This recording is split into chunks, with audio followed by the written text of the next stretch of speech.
This is Jim, a steelworker with no idea that he would soon become one of the greatest stock traders that have ever lived. He made over $500 million in profit in a single short trade. Of course, he was a smart, hard-working guy, but without the two strange phone calls he received, he couldn't have gone this far in life. 15th of August 2001, Jim Chanos was working tirelessly with the documents in his hand. He hadn't slept for 2 straight days. For the past year, his whole world had revolved around inspecting every financial report Enron published. It all started last November when Jim received this strange call. Something about it set off alarm bells in his head. So he started digging into what Enron was really up to. And let me tell you, it was jaw-dropping. Shorting Enron was basically like stepping into the ring with the heavyweight champion of the stock market. Everyone told him he was crazy, but Jim couldn't shake the feeling that something fishy was going down in the Enron's world. He locked in his short position at $60 a share, but as the months scrolled by, Enron's stock just kept climbing. It made him wonder why the house of cards hadn't collapsed sooner. Later on, Enron's stock hit $80 a share. Doubts started growing in Jim's mind. Why is it taking this long? He muttered to himself, but suddenly his assistant rushed into the office, giving him the news. Jim, it's happening. She opened up the television. Jeffrey Skilling has stepped down as the CEO of Enron. He said it was for personal reasons, but Jim knew this was not the case. At this moment, Jim knew that the entire house of cards was about to fall. Enron, the 7th largest company in America, had filed for bankruptcy in a matter of 3 months. And while chaos was raging all over Wall Street, Jim Chanos made a staggering profit of $500 million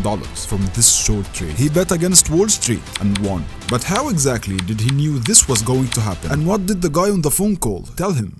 Jim was born in 1957 in Wisconsin to an immigrant family from Greece. Taking risky bets was a trait he inherited from his father. When his father landed in the States, he hustled to set up a string of dry cleaning shops. It was a good business for an immigrant family, but not good enough to fulfill Jim's dreams. He was born in the United States of America. The American dream runs through his veins, and nothing resembled the American dream back then well enough as the stock market. So his eyes were focused on his next step, getting a college degree. Getting into college was not an easy task to achieve. Enrolling in college wasn't easy. Low acceptance rates, hefty tuition bills. It was a real challenge, but the payoff was huge. A degree meant better jobs, fatter paychecks, and a higher social standing. Jim was all in, but he didn't just want to get into any college. He was shooting for a big whale, specifically the Ivy League. Yale was the golden ticket, churning out presidents, big-time investors, and business titans. So Jim set his sights on Yale, landing a spot at one of America's most prestigious universities. But tuition fees were still a challenge for him. He didn't want to burden his family, so to cover the cost, he rolled up his sleeves and took on a summer gig as a steelworker. He finished his Bachelor of Economics and Political Science in 1980 and was immediately hired by Blythe Eastman Dillon, an investment banking firm out of Chicago, as a junior analyst. He thought he was on the success road he always dreamt about, going from dry cleaning shops and being a union steelworker to becoming an analyst at an investment banking firm was a huge jump to achieve. But he felt miserable. He didn't feel he was working up to his potential in his job. He said, I could not stand doing deal books and sitting in on presentations, advising McDonald's whether to issue debt at 14% or 12.75%. But the type of tasks he handled wasn't the only dissatisfying part of the business. The pressure cooker atmosphere of investment banking had him working round the clock, pulling on 80-hour work weeks for a measly $12,500 a year. He could have made more money shoveling snow in his hometown while living with his parents. He thought he was wasting his potential. He was underpaid and overworked, doing a job he despised. The stress and frustration ate into him, but it didn't last that long.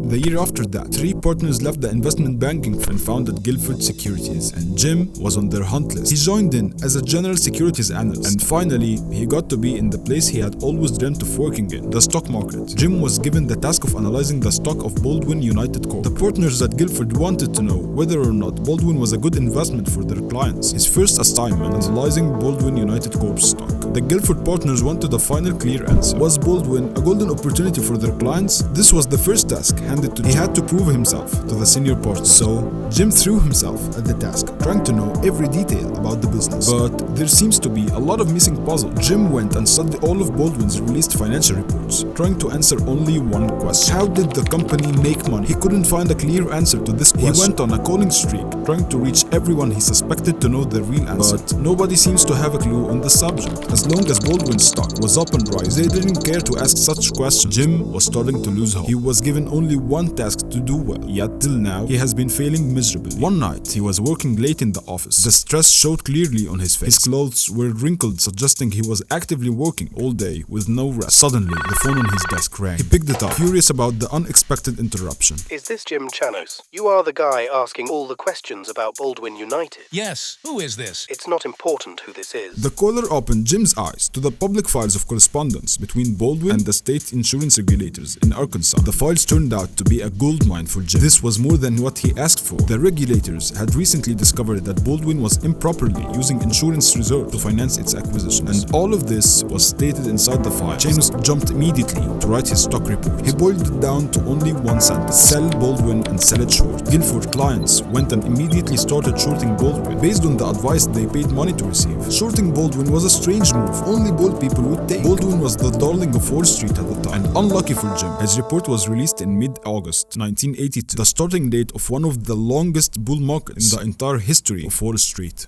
Panic set in among Guilford's clients as Baldwin's stock soared, nearly doubling from where they had locked in their short positions. The pressure was on, and Jim, still new to the game, struggled to keep his cool. This was his first job on Wall Street, and it was turning into a nightmare. The firm clients wanted to bury Jim alive for the piece of advice he gave. Till now, the stock price has been climbing with no indications of slowing down. He felt sorry for the people who relied on his advice. In his head, he had totally screwed up, but then something weird happened.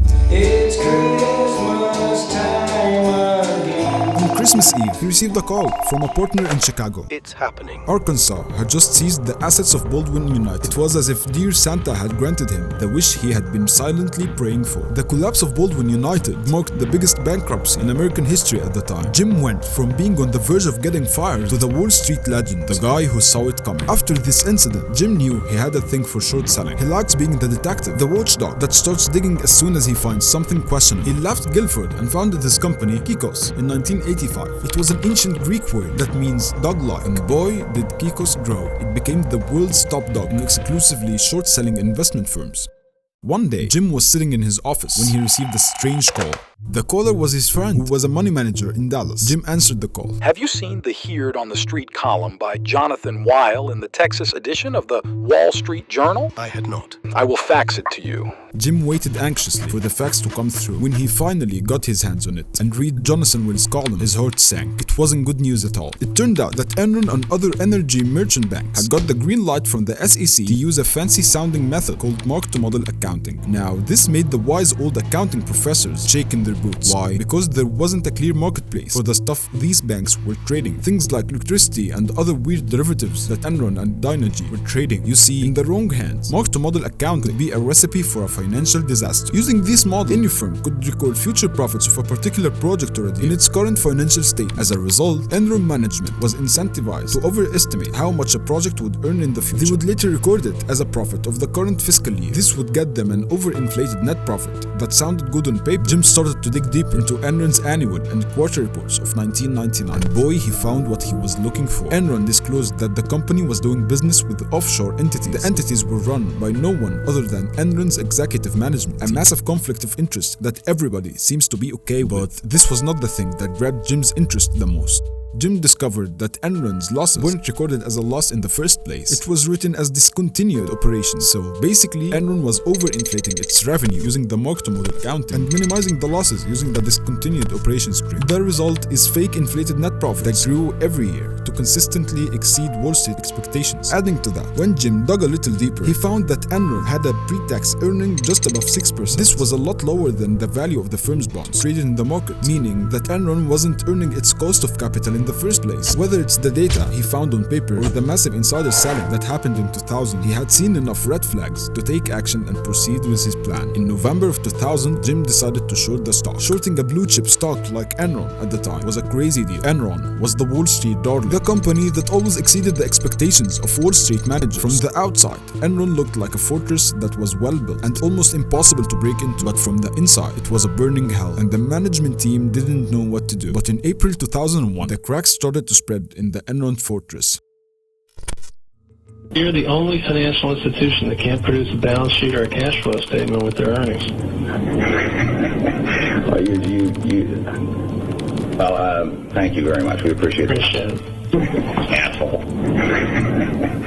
Things weren't looking good for the Enron management team. Jeffrey Skilling was feeling the pressure, and rumors of insider selling were spreading like wildfire on Wall Street. Realizing the ship was sinking, the top management went into panic mode. They knew Enron was headed for a disaster, so they scrambled to unload their stocks while they still held some value. The stock price at the time was hovering around the $60 mark. They knew that a few months from now, the stock would be sold for pennies on the dollar, so they made sure to act fast. But someone couldn't hold himself for that long. Jeffrey Skilling left Enron this morning. Enron. Jeffrey Skilling left Jeffrey Enron. Skilling resigns from November Enron. the 1st, 2001, the SEC opened a formal investigation into Enron to dig deeper into the stuff Enron was hiding. 1 month into the investigation, Enron was filing for bankruptcy. 1 month after that, they discovered that before the meltdown, the upper management had sold stocks worth more than $1.1 billion in shares. All of the money was of course sent to hidden offshore accounts. And who suffered the most? Not the bosses, not Wall Street managers. It was the hard-working employees who lost everything in the financial collapse. These folks were putting their hard-earned savings, their 401k, to Enron stock. Just as the company was on the brink of collapse, the bosses were pushing them to buy even more shares. Little did they know that while they were buying, the big chiefs were quietly cashing out behind closed doors.